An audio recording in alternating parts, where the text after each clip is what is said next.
وعلى آله وأصحابه أجمعين. اللهم صل على سيدنا محمد وعلى آل سيدنا محمد كما صليت على إبراهيم وعلى آل إبراهيم في العالمين إنك حميد مجيد. قال الله تبارك وتعالى في كلامه المجيد: أعوذ بالله من الشيطان الرجيم. بسم الله الرحمن الرحيم. إن الذين كفروا سواء عليهم أأنذرتهم أم لم تنذرهم لا يؤمنون. ختم الله على قلوبهم وعلى سمعهم وعلى أبصارهم غشاوة ولهم عذاب عظيم. سورۃ البقرہ کی ان آیات مبارکہ میں اللہ تبارک و تعالی نے کافروں کے بارے میں ارشاد فرمایا ہے. جیسے الحمدللہ تمام حضرات جو پڑھ چکے ہیں یا سن چکے ہیں کہ سورۃ البقرہ کی ابتدا میں اللہ تبارک و تعالی نے مومنین کی، ایمان والوں کی صفات کا ذکر فرمایا تھا. ابتدائے سورت سے مومنین کے احوال کا ذکر آیا تھا کہ ایمان کس کو کہتے ہیں، ایمان والوں کی صفات کیا ہیں. جو سب سے پہلے آپ نے پڑھا تھا الذین یؤمنون بالغیب، جن کی پہلی صفت تھی ایمان بالغیب، اور دوسری صفت تھی ویقیمون الصلاۃ، اور نماز کا قائم کرنا، نمازوں کا اپنے اپنے وقت میں، اپنے اوقات میں، شروط و ارکان کے ساتھ قائم کرنا، اقامت الصلاۃ. پہلی صفت تھی ایمان بالغیب، دوسری صفت تھی اقامت الصلاۃ، اور تیسری صفت مومنین کی کیا تھی؟ وَمِمَّا رَزَقْنَاهُمْ يُنْفِقُونَ، انفاق فی طاعات اللہ، اللہ کے راستے میں اللہ کے دیے ہوئے رزق میں سے خرچ کرنا. یہ تین صفات آئی تھیں، اور اس کے بعد پھر صفت آئی تھی وَالَّذِينَ يُؤْمِنُونَ بِمَا أُنزِلَ إِلَيْكَ، اور جو ایمان لائے جو اتارا ہم نے تیری طرف، یعنی اللہ نے جو وحی اتاری، جو قرآن اتارا اپنے پاک پیغمبر پر صلی اللہ علیہ وسلم پر، ان پر ایمان لائے. اور اسی طرح وما انزل من قبلک، اور جو آپ سے پہلے ہم نے انبیاء اور رسولوں پر کتابیں اتاری. اور ان کی چھٹی صفت کیا تھی؟ وبالآخرۃ ہم یوقنون، اور آخرت پر وہ ایمان و یقین رکھتے ہیں کہ ہم نے مرنا ہے، اور مرنے کے بعد پھر ہم نے اٹھنا ہے، اور اس کے بعد پھر حشر ہوگا، حساب ہوگا، کتاب ہوگا، میزان ہوگا، جنت ہوگی، جہنم ہوگی. تو یہ ایمان والوں کی صفات کا ذکر تھا. تو سورۃ البقرہ کے اول میں جو ذکر ہے وہ ہے ایمان والوں کا. اور ان آیات مبارکہ میں اللہ تبارک و تعالی بیان فرما رہے ہیں کفر والوں کا. اور اس کے بعد جو آیات آئیں گی تقریباً 13 آیات جو ہیں ان میں ذکر آئے گا منافقین کا. تو تینوں قسموں کا ذکر جو ہے سورۃ البقرہ میں آ گیا، یعنی صفات مومنین بھی آ گئی، اور اسی طرح صفات کافرین بھی آ گئیں. اور اس کے بعد اگلی 13 آیات جو ہیں اس کے اندر آپ منافقین کے احوال کو پڑھیں گے. تو الحمدللہ مومنین کی صفتیں تو آپ پڑھ چکے، اور ایمان کا معنی بھی تقریباً آپ سمجھ چکے کہ ایمان کا معنی ہے ماننا، یعنی جو اللہ کا رسول اللہ سے لایا ہے اس کو ماننا. ماننے کا نام ہی ایمان ہے. موٹے لفظوں میں یاد رکھیں تو دل میں تصدیق ہو، اور زبان پہ اقرار ہو، اور اپنے اعضاء اور ارکان جو ہیں وہ اس پہ گواہی دیں، پھر ایمان مکمل اور کامل ہوتا ہے. یعنی اگر دل میں تصدیق نہ ہو تو پھر بھی ایمان نہیں ہوگا. اگر دل میں تصدیق ہے اور زبان پہ اقرار نہ ہو تو پھر بھی آدمی مومن یا ایمان والا نہیں کہلائے گا. اگر دل میں بھی تصدیق ہے اور زبان سے بھی کلمہ پڑھتا ہے لیکن اس کے اثرات کوئی مرتب نہیں ہو رہے، یعنی اس کے اعضاء، اس کے ارکان اس کی گواہی نہیں دے رہے، اس پر کوئی یعنی اثر مرتب نہیں ہو رہا، تو گویا وہ بھی ایمان نہیں ہے۔ ایمان تب کامل ہوگا جب دل میں تصدیق ہو اور زبان پہ اقرار ہو اور ارکان جو ہے وہ گواہی دیں۔ گواہی کا کیا معنی کہ آدمی کے ہاتھ پاؤں سب اللہ کی بندگی میں لگے ہوئے ہیں۔ نماز کا وقت ہے، نماز میں ہیں، روزے کا وقت ہے، روزے میں ہیں، حج کا وقت ہے، حج میں ہیں، ادائے زکوٰۃ کا وقت ہے، زکوٰۃ میں ہیں، تو اس کا پورا بدن ایمان پہ گواہی دے رہا ہے۔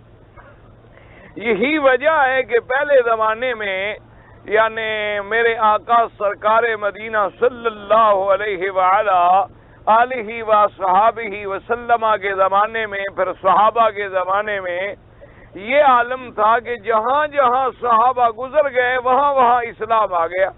یعنی صحابہ رضوان اللہ علیہم اجمعین جہاد کے لیے گزرے، صحابہ رضوان اللہ علیہم اجمعین تجارت کے لیے گزرے۔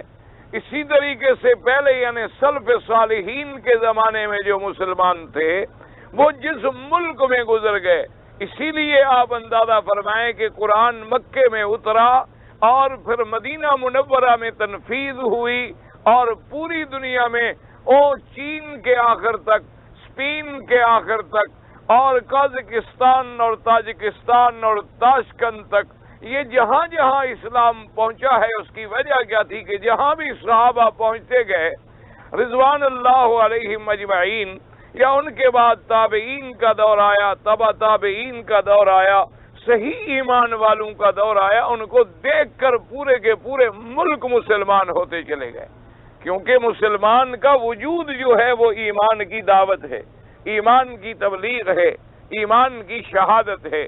اللہ تبارک و تعالی آپ اسی سے آپ تھوڑا سا اندازہ لگائیں کہ اگر ایک مسلمان مثلا یورپ میں جاتا ہے اور وہ ایئرپورٹ پہ اترے گا، نماز کا وقت ہوگا تو لازماً وہ پوچھے گا کہ بھائی میں نے وضو کرنا ہے، وضو کرنے کی جگہ کہاں ہے؟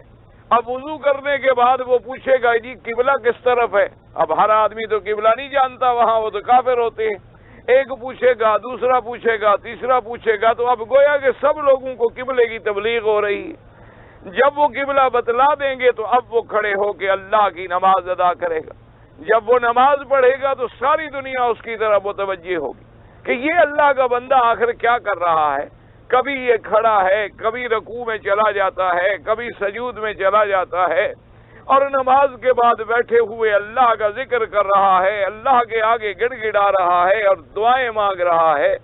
اور اگر فجر کی نماز ہے، مغرب کی نماز ہے، عشاء کی نماز ہے تو تلاوت کر رہا ہے اللہ کے قرآن کی، تو اب لوگ کھڑے ہوئے سن رہے ہیں کہ یہ کیا پڑھ رہا ہے، تو لازماً لوگوں کی توجہ ادھر مبذول ہوگی، لوگوں کا اشتیاق ادھر بڑھے گا اور لوگ سمجھنے کی کوشش کریں گے۔ تو مسلمان جب صحیح معنوں میں مسلمان ہوتا ہے تو اس کا ہر قدم جو ہے وہ دعوت ہے، اس کا ہر قدم جو ہے وہ تبلیغ ہے، اس کا ہر قدم جو ہے وہ دین کی طرف پکارنے والا ہے۔ لیکن اگر مسلمان صرف نام کا مسلمان ہو، اب یورپ میں جائے گا، وہ بھی اترنے سے پہلے اسی طرح 3 پیس سوٹ پہن لے گا، اسی طرح گلے میں ایک صلیب کا نشان ٹائی بھی ڈال لے گا، اسی طرح انگریزی میں بات کرے گا، انہی کی طرح نعوذ باللہ شراب پیے گا، انہی کی طرح نعوذ باللہ اعمال و حرکات و سکنات کرے گا، تو کسی کو کیا پتا ہو سکتا ہے کہ یہ کون ہے؟ سمجھ ہی نہیں آ سکتی ہے۔ اسی لیے اللہ تبارک و تعالی رحمت فرمائے، اب بھی میں ابھی 2 دن پہلے جب سفر کر رہا تھا تو ایئرپورٹ پر ہی ہم نے جب سامان اپنا چیک ان کروایا وزن کے لیے، تو ایک لڑکی تھی بیچاری، اس نے جب نام دیکھا تو اس نے کہا کہ آپ حرم میں پڑھاتی ہیں؟ میں نے کہا میں پڑھاتا ہوں۔ تو نے کہا مجھے اسلام کے بارے میں کچھ باتیں آپ سے پوچھنی ہیں۔ تو خیر بہرحال اس سے کچھ باتیں اسلام کے بارے میں ہوتی نہیں، تو اس نے کہا کہ میں کافر ہوں لیکن میں اسلام کی طرف رغبت رکھتی ہوں اور میں اسلام پر سٹڈی کر رہی ہوں، اسلام پر پڑھ رہی ہوں اور سمجھنے کی کوشش کر رہی ہوں کہ اسلام جو ہے مجھے سمجھ میں آ جائے، اور میرا دل چاہتا ہے کہ میں اسلام قبول کر لوں، لیکن میں نے ابھی تک اسلام قبول نہیں کیا۔ اس کی وجہ یہ ہے کہ جب آپ کے مسلمان آتے ہیں مسلمان ملکوں سے، جب میں ان کا کردار دیکھتی ہوں، عمل دیکھتی ہوں، تو مجھے اسلام سے نفرت ہو جاتی کہ اسلام کتابوں میں تو یوں لکھا ہوا ہے قرآن میں یوں لکھا ہوا ہے، احادیث رسول میں یوں لکھا ہوا ہے، اور مسلمانوں کا کردار اور عمل جو ہے وہ اس کے خلاف کیوں ہے؟ اسی طرح اور ایک بہت بڑا یعنی صدر گزرا ہے ایک ملک کا، اس کی بیٹی نے کتاب لکھی ہے، تو اس نے باقاعدہ وضاحت کی ہے کہ میں نے مذہب یہودیت کو بھی پڑھا ہے، نصرانیت کو بھی پڑھا ہے، میں نے بدھ مت کو بھی پڑھا ہے، میں نے ہندوازم کو بھی پڑھا ہے، میں نے یدھ مت کو بھی پڑھا ہے، اور میں نے اسلام کو بھی پڑھا ہے۔ اس نے کہا میرا مطالعہ یہ کہتا ہے کہ دنیا میں سب سے اعلیٰ، سب سے بہتر، سب سے اچھا، سب سے جامع مذہب اگر کوئی ہے تو وہ اسلام ہے، لیکن فرماتے اس کے آگے اس نے لکھا ہے کہ سب سے اعلیٰ مذہب اسلام ہے، اور سب سے گندا عمل جو ہے وہ مسلمانوں کا ہے، جس کی وجہ سے میں اسلام کے قریب نہیں آنا چاہتی۔ تو اس لیے اگر مسلمان صحیح معنوں میں مسلمان ہوگا تو اس کا ہر عمل لوگوں کے لیے دعوت بنے گا۔ یہی وجہ تھی کہ حضرت امام احمد ابن حنبل رحمت اللہ علیہ کے جنازے کو دیکھ کر ہزاروں لوگ اسلام میں داخل ہو گئے۔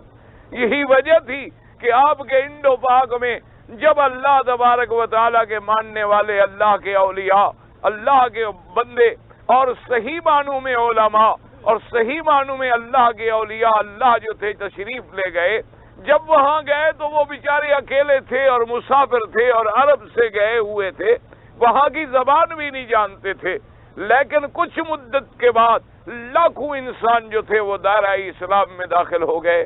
اسی طریقے سے آپ حضرت معین الدین رحمت اللہ علیہ کی ہسٹری پڑھیں، حضرت نظام الدین رحمت اللہ علیہ کی ہسٹری پڑھیں، حضرت علی حجویری رحمت اللہ علیہ کی تاریخ پڑھیں، آپ اولیاء اللہ کی تاریخیں اٹھا کے دیکھیں کہ وہ گئے اور ہزاروں 90 ہزار ہندو مسلمان ہو گیا، اور آج ہم مسلمان ہر جگہ ذلیل بھی ہیں، ذلت میں بھی ہیں، ابتلاء میں بھی ہیں، مصائب میں بھی ہیں، اور ہماری نہ عزت محفوظ ہے، نہ جان محفوظ ہے، نہ مال محفوظ ہے، نہ آبرو محفوظ ہے، اور نہ ہماری دنیا میں کوئی وقار اور عظمت ہے۔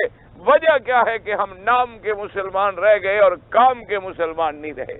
تو اس لیے ایمان کی تعریف ہی یہ ہے کہ دل کے اندر تصدیق ہو، زبان پہ اقرار ہو، اور پورا بدن سر سے لے کر پاؤں تک تیرے ایمان کی گواہی دے رہا ہو کہ اللہ نے تیرا ہاتھ پیدا کیا ہے تو اللہ کے کام میں لگے، اللہ نے تجھے پاؤں عطا فرمائے ہیں تو اللہ کے راستے میں چلیں، اللہ نے تجھے آنکھیں دی ہیں تو اللہ کے حکم کے مطابق دیکھیں، اللہ نے تمہیں دماغ دیا ہے تو اللہ کے حکم کے مطابق سوچے، اللہ نے تمہیں زبان دی ہے تو اللہ کے فرمان کے مطابق بولے، اللہ تبارک و تعالی نے تمہیں جتنے آزادی ہیں وہ اس کی بندگی میں لگے ہوئے ہوں، تب تو سمجھو کہ اسلام ہے۔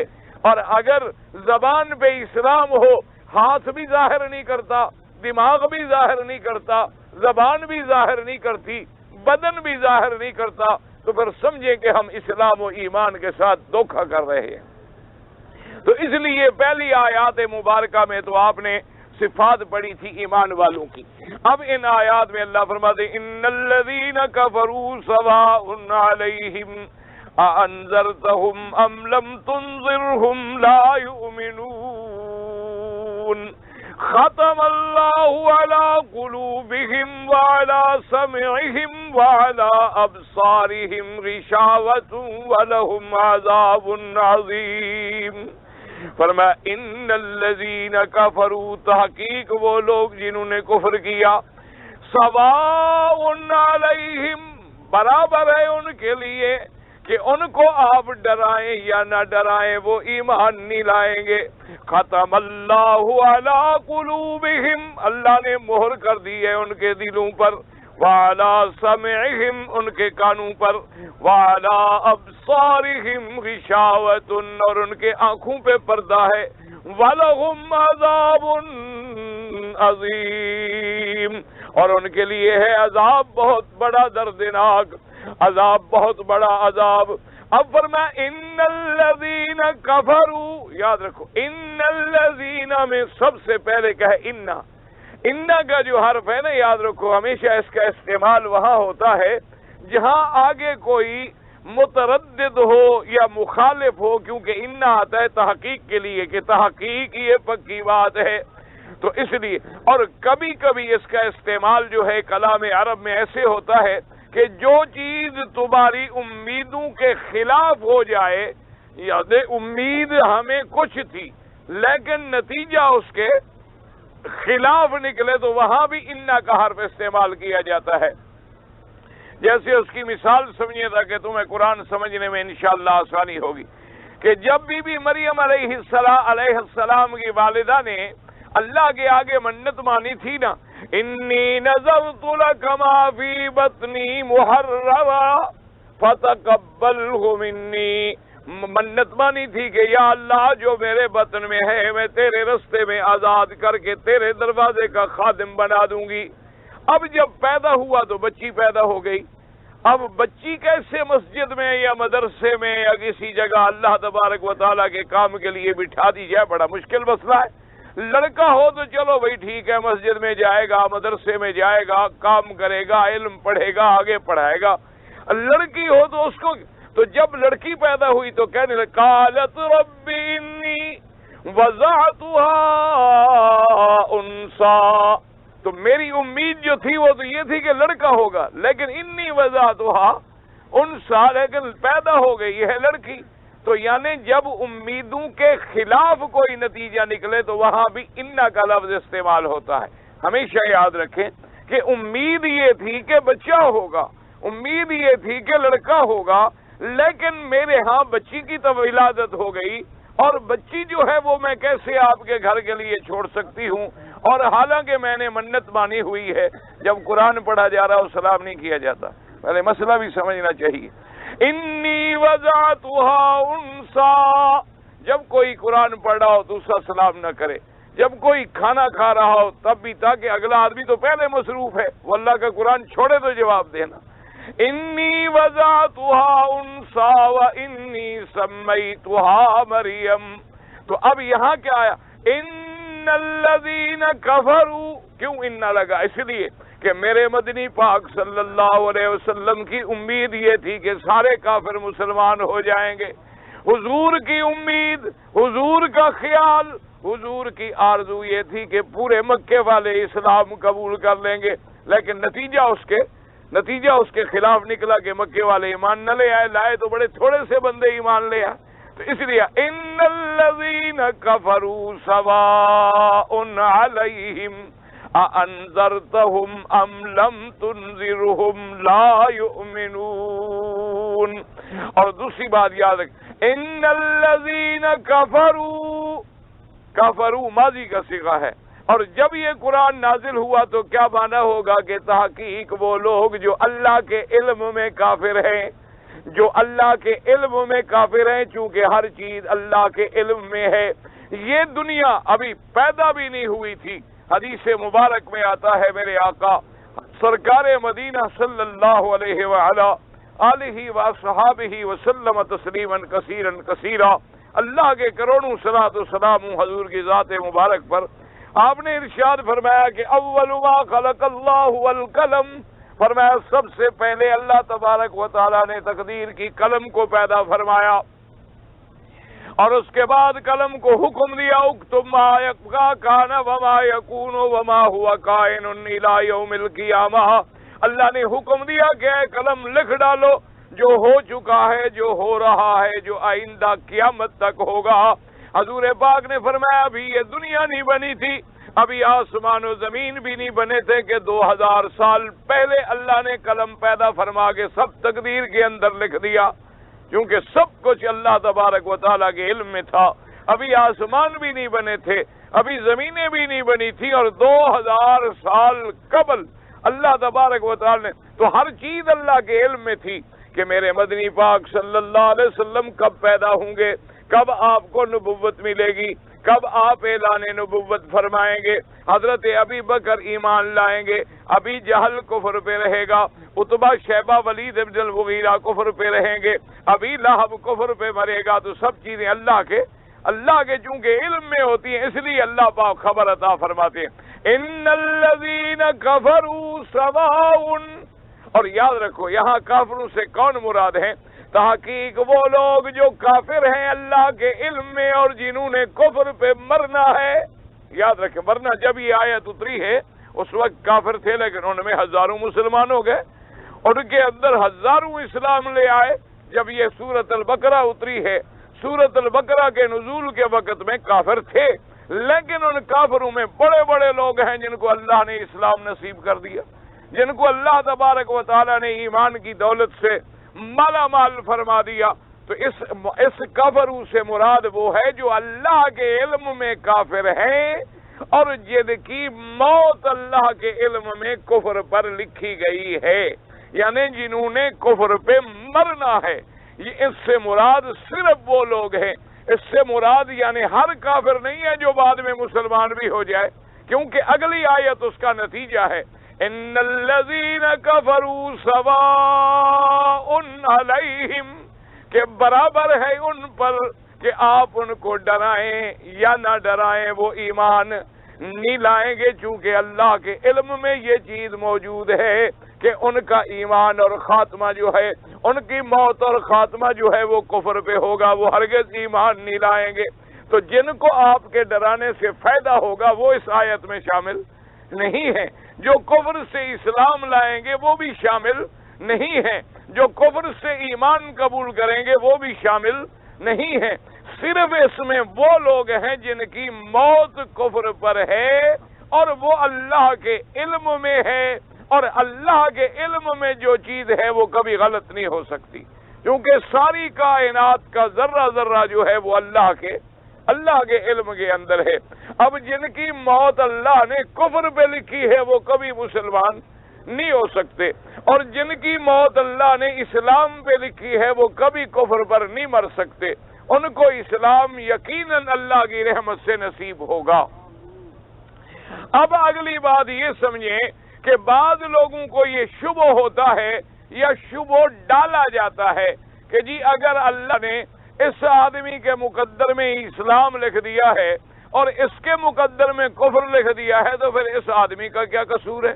یہ تو اللہ نے لکھ دیا، اللہ نے اس کو مسلمان لکھ دیا اور اس کو اللہ نے کافر لکھ دیا، اس کو اللہ نے ایمان والا بنا دیا، اس کو اللہ نے کافر اور ہندو بنا دیا، تو اس بندے کا کیا قصور ہے؟ تو یہ بات ہمیشہ سمجھا کریں، یہ ایک بہت بڑا دھوکہ ہے۔ اللہ تبارک و تعالی نے ہر بندہ جس کو پیدا فرمایا ہے اس کو سوچنے، سننے، سمجھنے، بولنے، اختیار کرنے کی قدرت، طاقت دی ہے، اور اسی طاقت کی وجہ سے گناہ اور ثواب کا فیصلہ ہوتا ہے۔ باقی چونکہ اللہ کے علم میں ہے کہ یہ اختیار کے باوجود بھی کفر پہ رہے گا، اس لیے اللہ اپنے علم کے مطابق پہلے خبر عطا فرما دیتے ہیں، اور وہ خبر کبھی غلط نہیں ہوتی۔ یہ نہیں کہ اللہ جبرن اس کو کافر بنا دیتے ہیں یا اللہ جبرن اس کو مسلمان بنا دیتے ہیں، نہ اللہ کسی کو جبر سے کافر بناتے ہیں، نہ جبر سے مسلمان بناتے ہیں، بلکہ اللہ بندے کو پیدا فرماتے ہیں اور بندے کے اندر قوت سامعہ، قوت باصرہ، قوت شامہ اور عقل اور بصیرت اور پھر نوع من الاختیار، اور پھر اللہ اپنے کتابیں نازل فرماتے ہیں، اپنے رسول بھیجتے ہیں، پیغمبر بھیجتے ہیں، ان کے بعد علماء بھیجتے ہیں، اور بندے کے سامنے دونوں راستے ہیں کہ تم نے کیا اختیار کرنا ہے۔ اب اللہ کے چونکہ علم میں ہے کہ اس نے ہدایت اختیار کرنی ہے اور اس نے ہدایت اختیار نہیں کرنی ہے، تو اس کے بارے میں اللہ خبر عطا فرما دیتے ہیں۔ یہ نہیں ہوتا کہ زبردستی جی اللہ نے تو اس کو زبردستی کافر بنا دیا، تو پھر اللہ کے نبی بھیجنے کی کیا ضرورت تھی؟ پھر اللہ کو کتابیں اتارنے کی کیا ضرورت تھی؟ پھر اللہ تبارک و تعالیٰ کو دنیا کے اندر خیر اور شر پیدا کرنے کی کیا ضرورت تھی؟ باقی یہ رہا کہ اللہ قادر ہیں، اللہ چاہتے تو اس کو بھی ہدایت عطا فرما دیتے، تو یہ اللہ کی مرضی ہے کہ وہ اپنے ملک کے اندر جیسے چاہیں فیصلہ فرما دے۔ جیسے اللہ نے دنیا میں زمین پیدا فرمائی ہے، ایک ٹکڑا بہت اعلیٰ ہے، اس کے اندر آپ کوئی کاشت کریں بہترین نتیجہ نکلتا ہے، اور ایک ٹکڑا جو ہے اس میں شور ہے، کلر ہے، کوئی چیز بھی پیدا نہیں ہوتی۔ تو دونوں کو پیدا اللہ نے کیا ہے، لیکن اللہ کی حکمتیں ہوتی ہیں اس کے اندر۔ اب جیسے دیکھیں کہ ایک زہر ہے دنیا میں، سنکھیا ہے، یا ایک سانپ کا زہر ہے، تو زہر پیدا کرنا جو ہے یہ کمال ہے اللہ کا۔ اب آگے اس کا غلط استعمال جو ہے وہ تمہیں ہلاکت میں ڈال دے گا، کہ اگر تم اس کو صحیح استعمال کرو گے تو وہی علاج بن جائے گا، اور اگر اس کو تم غلط استعمال کرو گے تو وہی تمہارے لیے ہلاکت کا ذریعہ بن جائے گا۔ اسی لیے حضرت ابن عباس رضی اللہ تعالی عنہ کی خدمت میں ایک کافر آئے اور اس نے آ کے عرض کیا کہ یا ابن عباس رضی اللہ تعالی عنہ، اللہ نے مجھے کافر بنا دیا یا کسی ایک بندے کو کافر بنا دیا ہے تو کیا یہ ظلم نہیں ہے کہ اللہ تبارک و تعالی نے اس کو جہنم کے لیے پیدا کر دیا، اللہ نے اس کو جہنم کا حقدار بنا دیا ہے، تو کیا یہ ظلم ہے؟ حضرت ابن عباس رضی اللہ تعالیٰ عنہ نے فرمایا کہ بھائی بات سنو، اگر تیرے ملک میں اللہ نے کوئی تغیر کیا ہے پھر تو ظلم ہے، کہ تیری چیز تھی اور تجھ سے اللہ نے چھین لی، پھر تو ہے ظلم۔ اور اگر اللہ نے اپنے ملک میں تصرف کیا ہے تو پھر اس کا عدل ہے، اپنے ملک میں جو چاہے وہ تصرف کرے۔ تو جیسے یہ کائنات کا ذرہ ذرہ اس کے ملک میں ہے، ہدایت اور رحمت بھی اس کے ملک میں ہے، اب اپنے ملک میں جس کو چاہے عطا فرما دے اور جس کو چاہے نہ عطا فرمائے، تو اس میں کیا ظلم ہے؟ ظلم تو تب ہوتا کہ جب تیرا ملک ہوتا، تیری چیز ہوتی اور اللہ تو اسے چھین لیتے، پھر تو بات تھی ظلم کی۔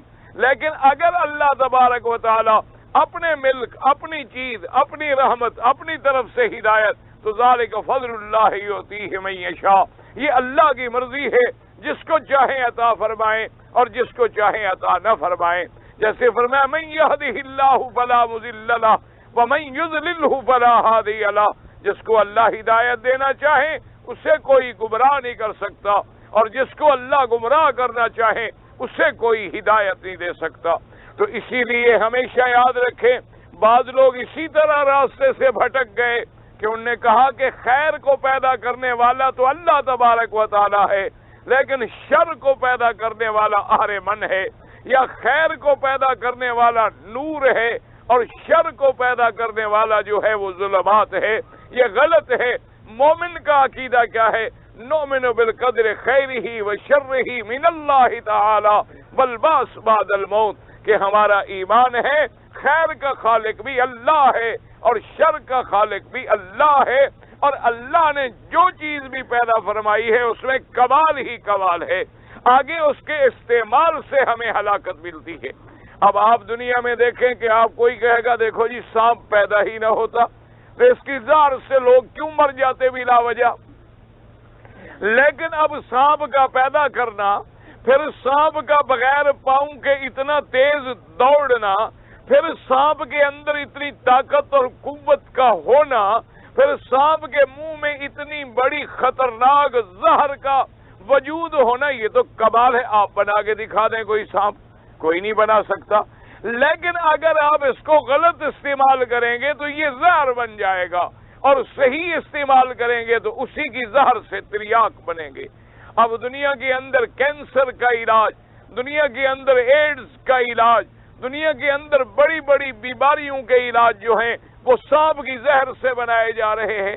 تو آج وہ چیزیں جب اللہ نے اپنے بندوں کو علم دیا تو وہی چیزیں استعمال ہو رہی ہیں۔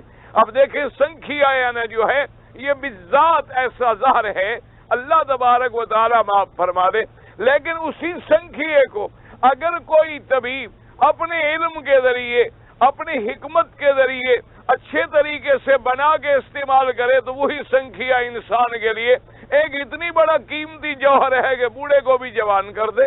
تو حالانکہ ہر چیز میں ایک کمال ہے جو ہمیں سمجھ نہیں آتا، ہم اپنے استعمال سے اس کو خراب کر لیتے ہیں، ورنہ اللہ تبارک و تعالی نے جو فیصلہ بھی فرمایا ہے وہ حق ہے، وہ عدل ہے، وہ عین اس کی رحمت کے مطابق ہے۔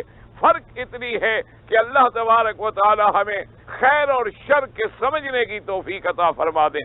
اس لیے اللہ تبارک و تعالی نے یہاں فرمایا ان الذین کفروا سواء علیہم اانذرتہم ام لم تنذرہم لا یؤمنون۔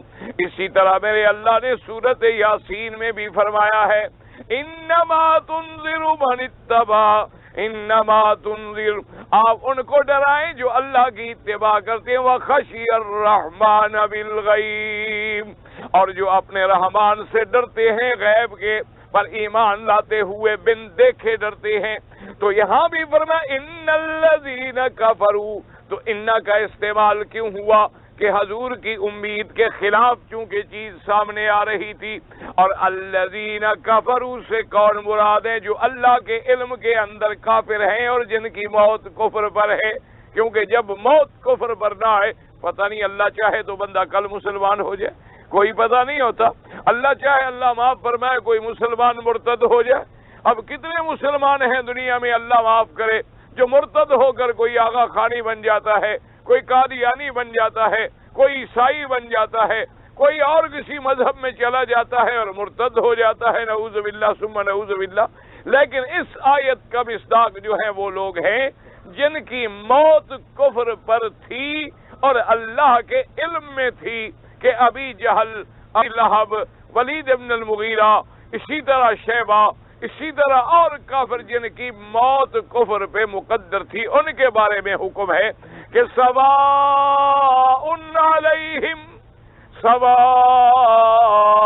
علیہم اانذرتہم ام لم تنذرہم لا یؤمنون، برابر ہے ان پر کہ آپ ان کو ڈرائیں یا نہ ڈرائیں، وہ ایمان نہیں لائیں گے۔ لیکن یاد رکھیں، طالب العلم یاد رکھیں کہ سواء علیہم برابر ہے ان پر، یعنی آپ پر برابر نہیں، برابر کن پر ہے؟ کافروں پر، برابر ہے ان پر، ورنہ آپ کے لیے تو اس لیے برابر نہیں، آپ جب ڈرائیں گے، آپ جب قرآن سنائیں گے، آپ کو تو اللہ اجر دیں گے، کوئی مانے یا نہ مانے، آپ کے لیے تو سنانا یا نہ سنانا برابر نہیں، آپ کے لیے تو سنانے میں اجر ہے، سنانے میں ثواب ہے، سنانے میں فضیلت ہے، برابر ان کے لیے ہے کہ وہ ایمان نہیں، اس لیے یہ نہیں فرمایا سواء اانذرتہم ام لم تنذرہم، نہ فرمایا سواء علیہم، تو علیہم سے کیا نتیجہ نکلا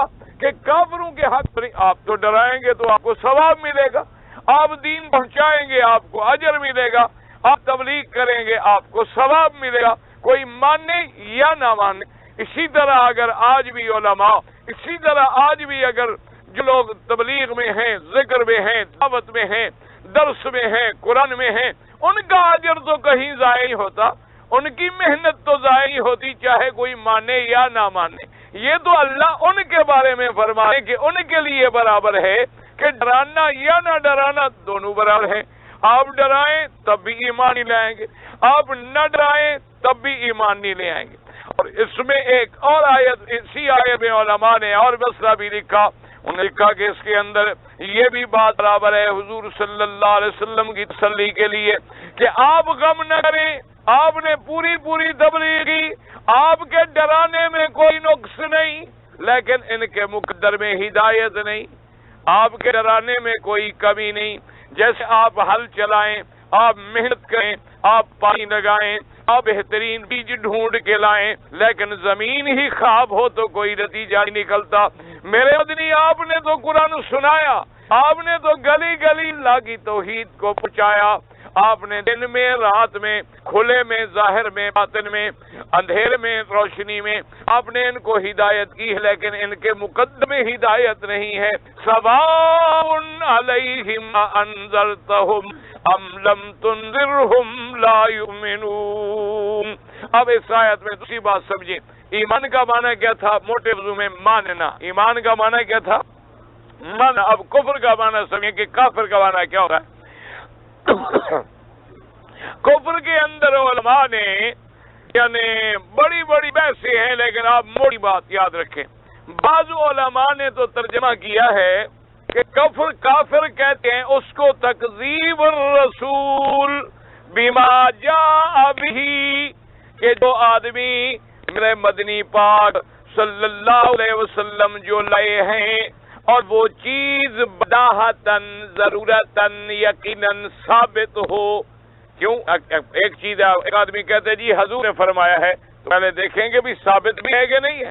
ایسے تو نہیں ہر آدمی کہتا ہے، جیسے آج کل تو عام رواج ہے، لوگ کتابوں میں لکھ دیتے جی حدیث شریف میں ہے، بھئی کہاں ہے حدیث شریف میں؟ آگے کوئی پتہ نہیں. ایسے لکھ دیں گے ایک بزرگ نے ارشاد فرمایا ہے. بھئی بزرگ نے فرمایا، کس نے فرمایا؟ کوئی تحقیق تو ہوگی آخر. اس لیے علماء نے فرمایا کہ اللہ کا رسول جو لایا ہے اس کی تکذیب جب وہ ثابت ہو جائے کہ یہ اللہ کے رسول نے پہنچایا ہے، اس کی تکذیب کا نام کفر ہے، اس کے جھٹلانے کا نام کفر ہے، اس کے نہ ماننے کا نام کفر ہے.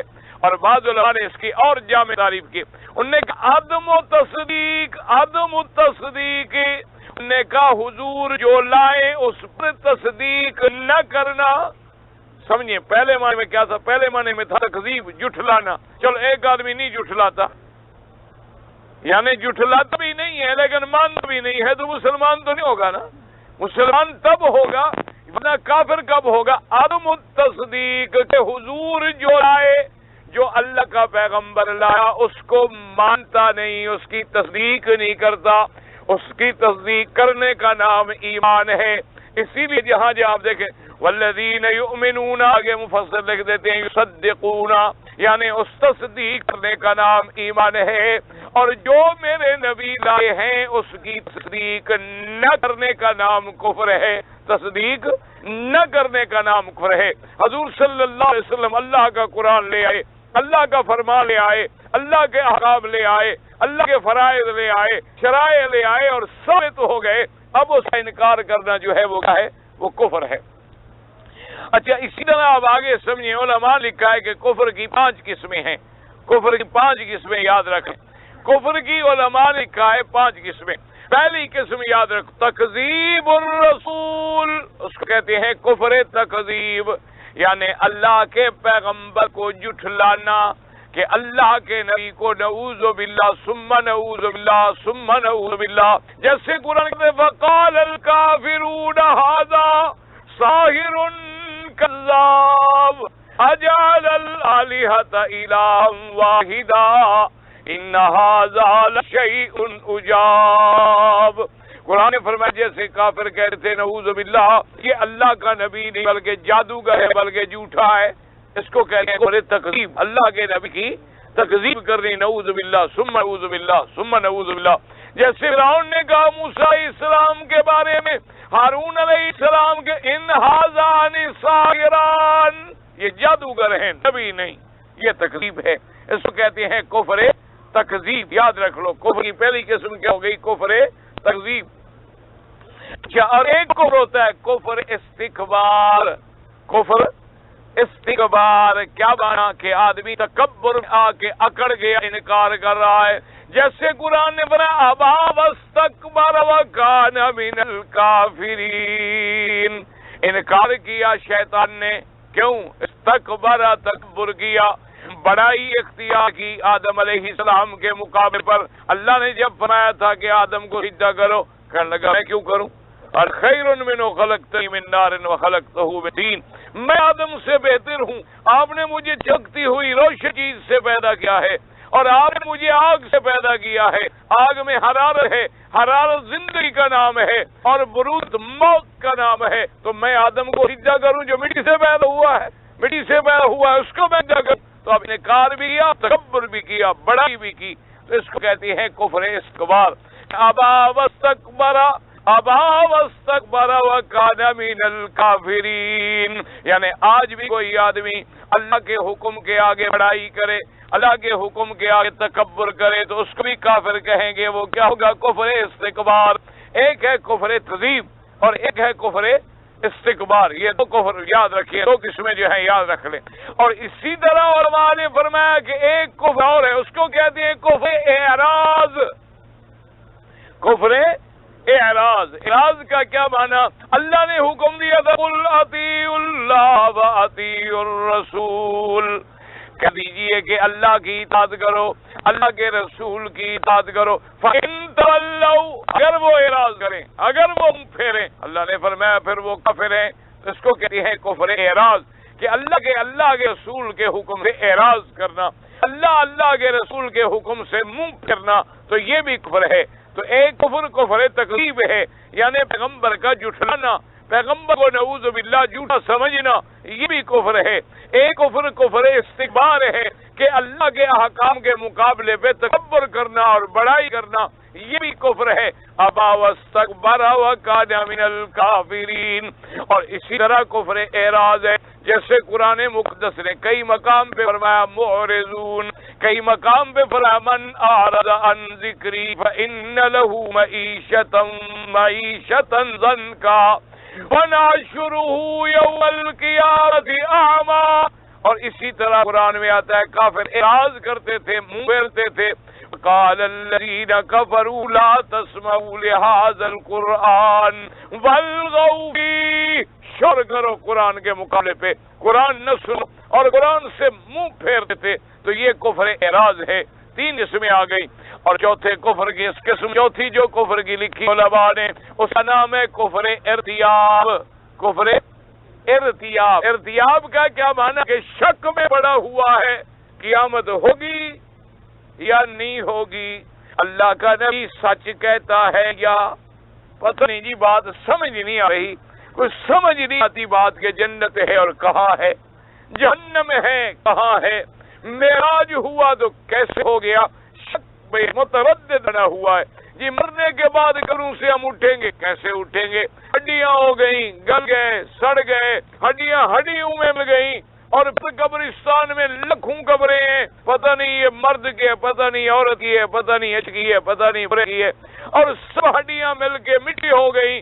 اب یہ اٹھنے مرنے کے بعد پھر ایک وقت آئے گا کہ اٹھیں گے، شک میں پڑا ہوا ہے، شک میں پڑا ہو تو یہ اللہ کے احکام عطیہ میں شک جو ہے وہ بھی کفر ہوتا ہے۔ اسی لیے قرآن کہتے ہیں نا، اللہ پاک نے کئی مقام پہ فرمایا وَهُمْ فِي شَكٍّ مِّنْهُ، اللہ نے فرمایا میرا مدنی یہ کافر جو ہیں یہ شک میں پڑے ہوئے ہیں، اسی لیے اللہ نے فرمایا وَنَذَرُهُمْ فِي طُغْيَانِهِمْ يَعْمَهُونَ، ان کو ان کی سرکشی اندھا پڑا رہنے دے، یہ ابھی تک شک و تردد میں پڑے ہوئے ہیں۔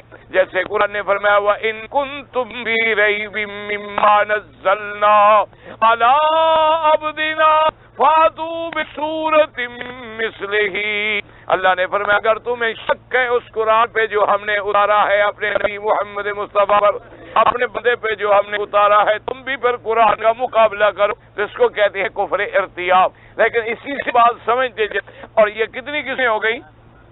4 ہو گئی۔ پہلے کون سا تھا؟ کفر تکلیف، دوسرا کیا تھا؟ کفر استکبار، اور تیسری قسم کیا تھی؟ کفر اعراض، اور چوتھی قسم کیا تھی؟ کفر ارتیاب، ارتیاب میں شک، اللہ کے حقوں میں شک کرنا۔ 4 قسمیں۔ 5ویں قسم کیا ہے؟ اس کے بعد علماء نے فرمایا نفاق، کفر نفاق، کیا مانا کہ ظاہراً زبان سے کلمہ پڑھا ہے لیکن اندر کفر ہے، اندر کفر ہے۔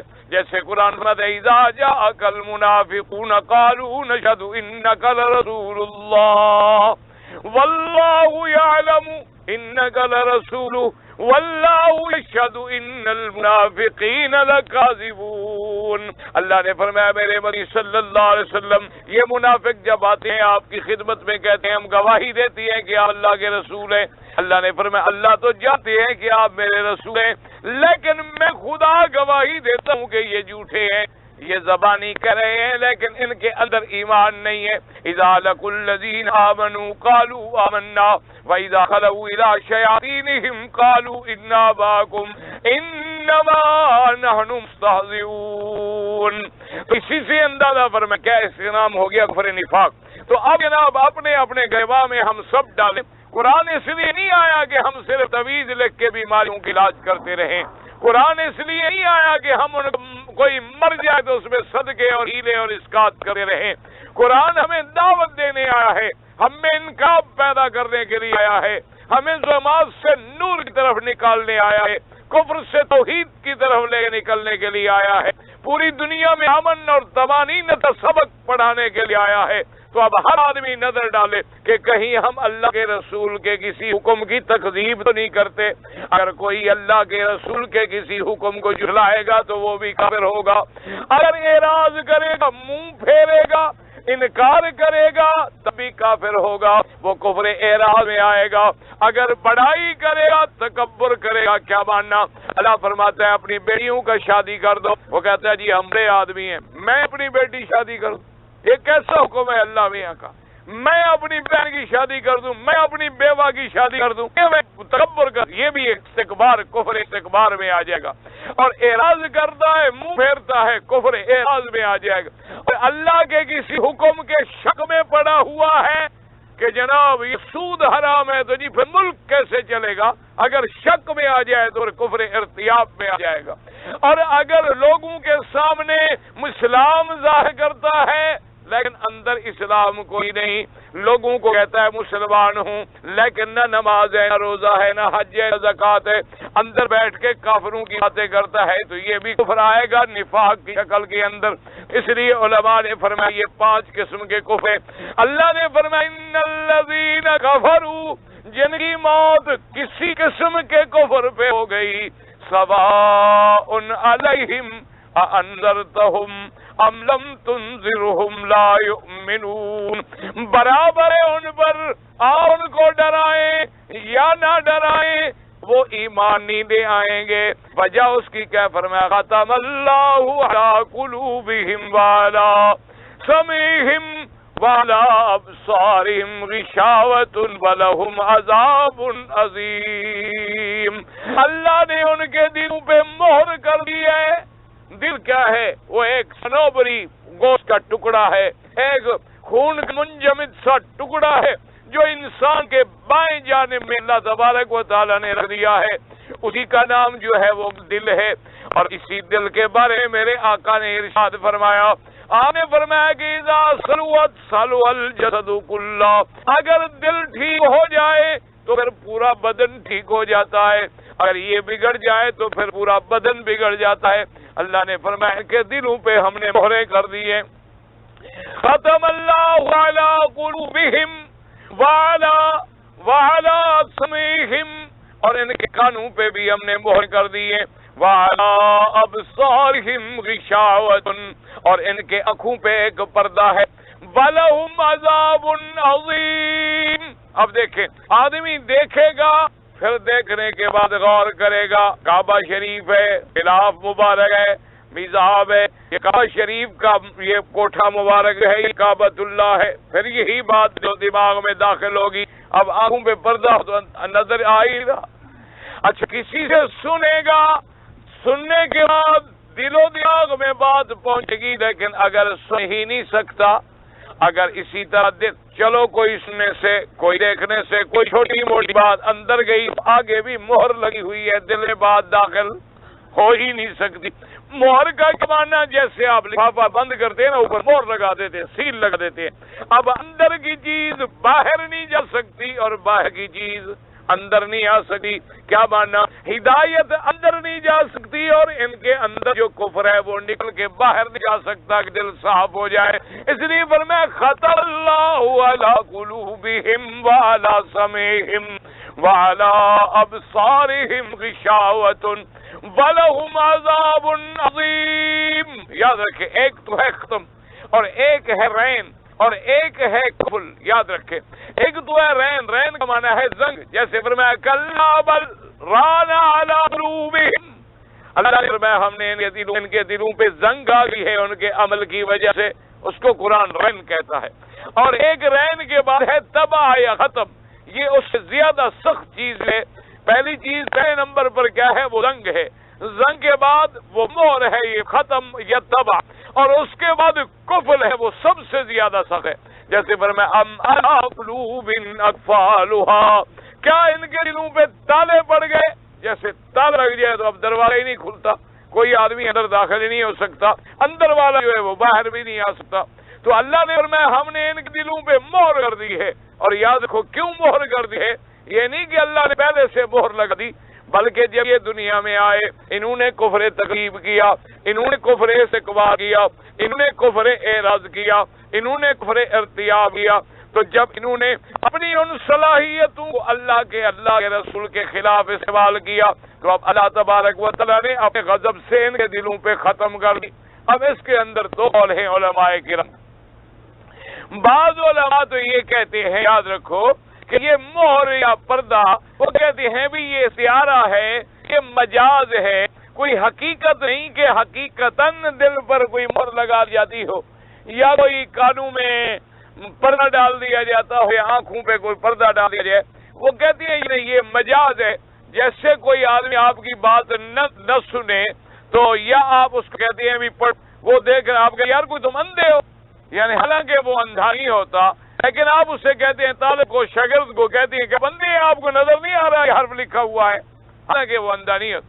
لیکن اکثر محققین علماء نے فرمایا کہ قرآن میں مجاز تو ہم تب لیں جب حقیقت معنی میں نہ آ سکے، کیونکہ قاعدہ یہ ہوتا ہے کہ اذا تعذرت الحقیقت ہو، اگر حقیقت کا استعمال یعنی مشکل ہو جائے تو پھر معنی کوئی مجاز میں جائے، تو جب حقیقت ہی مشکل نہ ہو تو پھر مجاز کیوں ہے اللہ کے قرآن میں آدمی؟ انہوں نے کہا کہ نہ، بلکہ حقیقتاً اللہ تبارک و تعالیٰ مہر کر دیتے ہیں، حقیقتاً اللہ تبارک و تعالیٰ ان کے چہروں پہ، ان کے کانوں پہ، ان کی بصارت پہ پردے ڈال دیتے ہیں، چاہے وہ پردہ ہمیں نظر نہ آئے. اس کی مثال دی علماء نے کہ جیسے اللہ تبارک و تعالیٰ دو دریاؤں کے درمیان میں ایک پردہ حائل کر دیتی ہے کہ ادھر میٹھا پانی ہے ادھر کڑوا پانی ہے، دونوں آپس میں نہیں ملتے، لیکن ہمیں وہ پردہ نظر نہیں آتا. ہم دریا میں کشتی میں سوار کے ہو کر بھی چلے جائیں پھر بھی ہمیں پردہ نظر نہیں آتا.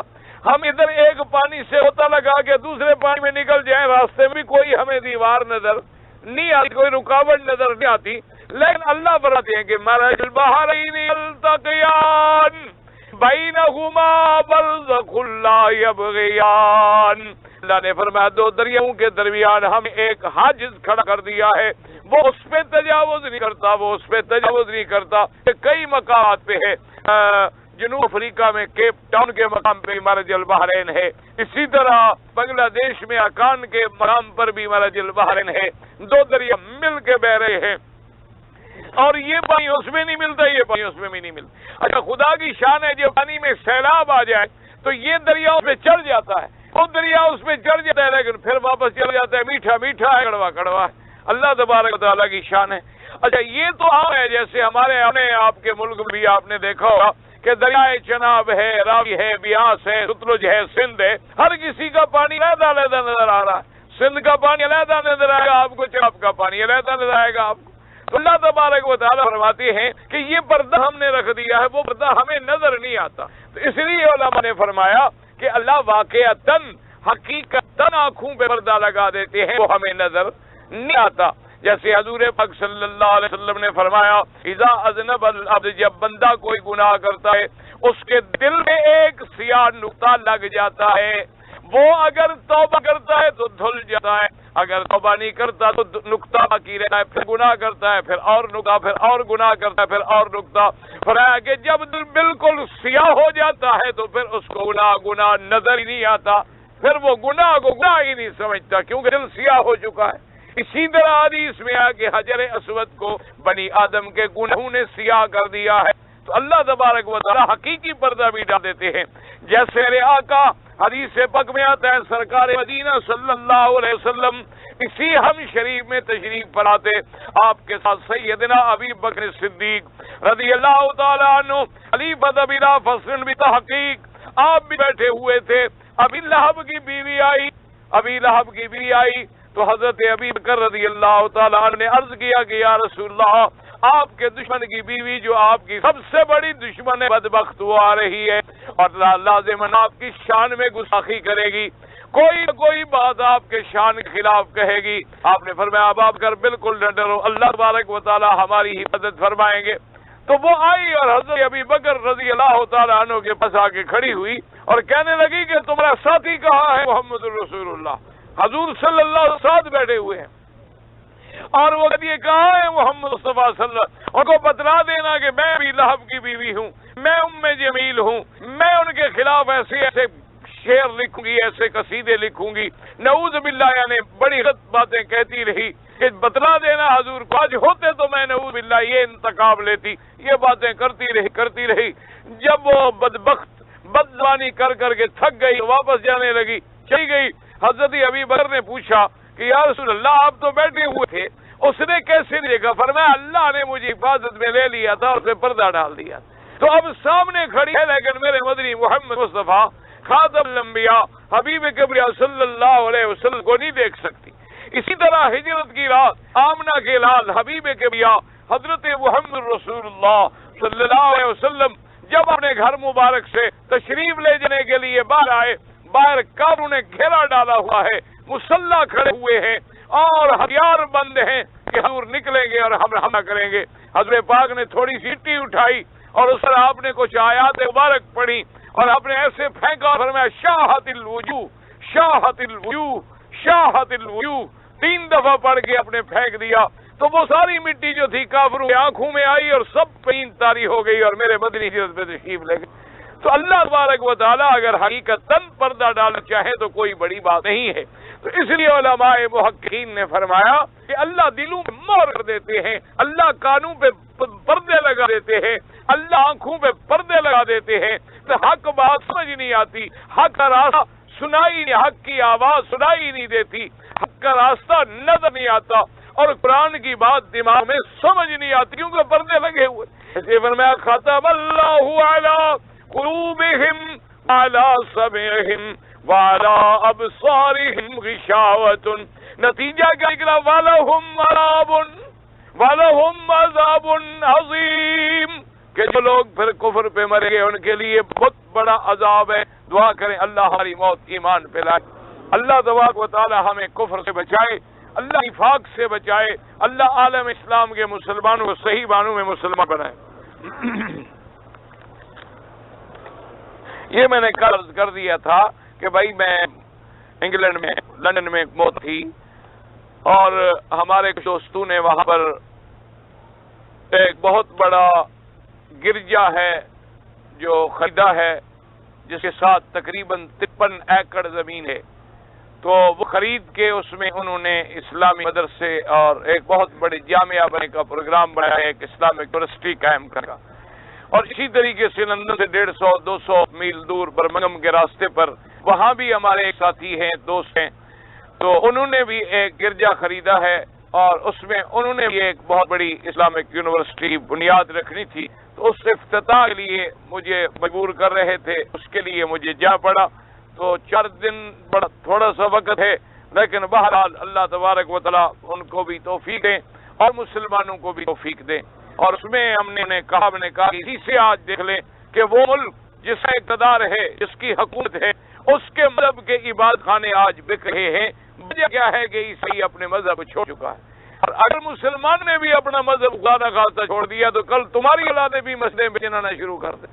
تو اس لیے وہ مسلمان متفکر ہے آنے والی نسل کے لیے، اپنی اولادوں کے لیے، اپنے بچیوں کے لیے، کیونکہ وہاں مخلوط تعلیم ہے اور پھر وہاں بچیوں کو سیکس جو ہے، جنس جو ہے وہ زبردستی پائی جاتی ہے، لہذا مسلمانوں کا مستقبل جو ہے آنے والی نسل کا وہ بڑے خطرے ہے۔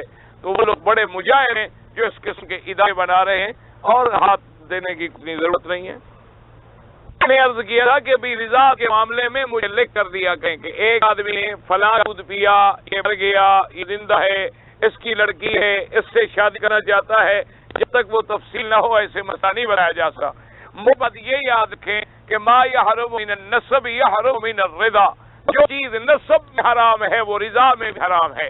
کیا نا حقیقی بیٹی سے نکاح حرام ہے، بہن سے نکاح حرام ہے، ماں سے نکاح حرام ہے، تو دودھ پینے والی جو جس سے دودھ پیا وہ بھی ماں ہے، جس کے ساتھ دودھ پیا وہ بھی بہن ہے۔ تو اس طریقے سے بہرحال یہ تو چھوٹا مسئلہ ہے، تفصیل جو ہے وہ آپ لکھیں کہ فلاں شخص نے فلاں عورت کا دودھ پیا تھا اور اب وہ فلاں لڑکی سے شادی کرنا چاہتا ہے، کیا شریعت اس کی اجازت دیتی ہے؟ جب تک وہ مسئلہ سامنے نہ ہو تو جواب نہیں دیا جا سکتا۔ ایک آدمی ہندوستان سے عمرہ کرنے کے لیے آیا لیکن اپنے میقات سے احرام نہیں باندھا، میقات سے بغیر احرام کے اندر آ گیا، تو بہرحال وہ عمرہ بھی کرے، اگر عمرہ اس نے کر لیا پھر ٹھیک ہے، لیکن ایک دم پڑ گئی کیونکہ اس نے اپنے میقات سے احرام باندھنا تھا۔ اور ہندوستان سے یا پاکستان سے جو لوگ آتے ہیں بھائی ایئر ہوائی جہاز سے، ان کے لیے ضروری ہے کہ وہ اپنے ایئرپورٹ پہ احرام باندھیں، کیونکہ آپ کی ایئر لائنیں جو ہیں وہ نہیں بتاتی ہیں کہ اب میقات آ رہا ہے، صرف سعودی ایئر لائن جو ہے وہ بتلاتی ہے، باقی جہازوں میں بالکل نہیں بتلایا جاتا۔ تو اس لیے بہرحال وہ اپنے ایئرپورٹ سے احرام باندھیں، وہیں سے نیت کریں۔ اگر وہ تجاوز کر گئے میقات سے تو ان پر ایک بکری بطور دم دینی ہوگی اور وہ قریبی حرم مکہ میں یعنی مکے کے حدود کے اندر یعنی کہ اپنے ملک میں جا کے دے۔